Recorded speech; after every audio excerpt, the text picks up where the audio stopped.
आप अपने मन पर बोझ मत लीजिए। आपको बोझ लेने की ज़रूरत भी नहीं है। आपको खुद को दोषी भी मानने की ज़रूरत नहीं है। ये बातें सुप्रीम कोर्ट ने कही। अब सवाल यह है कि ये किसके लिए कही।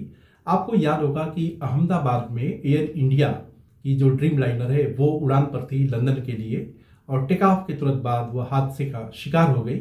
और बाद में जब इसमें जांच आगे बढ़ी तो ये कहा गया कि दोनों पायलट, चूंकि अब दोनों पायलट इस दुनिया में नहीं हैं, लेकिन एक बात कही गई कि जो फ्यूल जो टैंक जो था उसको कट ऑफ कर दिया गया था।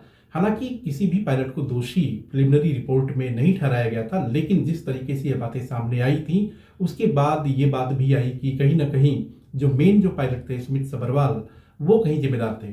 लेकिन अदालत ने कहा कि आप देखिए, मतलब जो सुमित सबरवाल के पिता हैं बोले कि आप 81 साल के वृद्ध पिता हैं और स्वाभाविक तौर पर आपकी समस्या को हम समझ सकते हैं, लेकिन आपको परेशान होने की ज़रूरत नहीं है। जहाँ तक ड्रीम लाइनर का सवाल है तो ये हादसे केवल भारत में नहीं बल्कि दुनिया के अलग अलग हिस्सों में भी हुए हैं, लिहाजा आपको परेशान होने की ज़रूरत नहीं है। इन सब के बीच जो पीड़ित पिता हैं उनके वकील ने सुप्रीम कोर्ट में एक अर्जी भी लगाई कि एक इंडिपेंडेंट जुडिशियल एक कमेटी बनाई जाए जो इस पूरे मामले की जांच करे।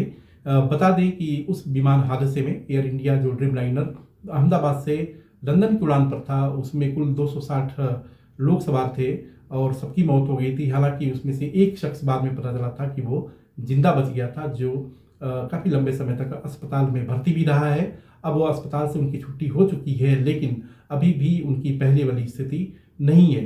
तो कुल मिला करके सुप्रीम कोर्ट ने साफ कर दिया सुमित सबरवाल के पिता को कि आपको परेशान होने की जरूरत नहीं है, आप अपने आप को खुद दोषी ना ठहराएं। तो यह वीडियो आपको कैसा लगा आप अपने कमेंट को इनबॉक्स कर सकते हैं। साथ ही साथ अगर आपने हमारे चैनल को लाइक शेयर और सब्सक्राइब नहीं किया है तो लाइक शेयर और सब्सक्राइब भी करें।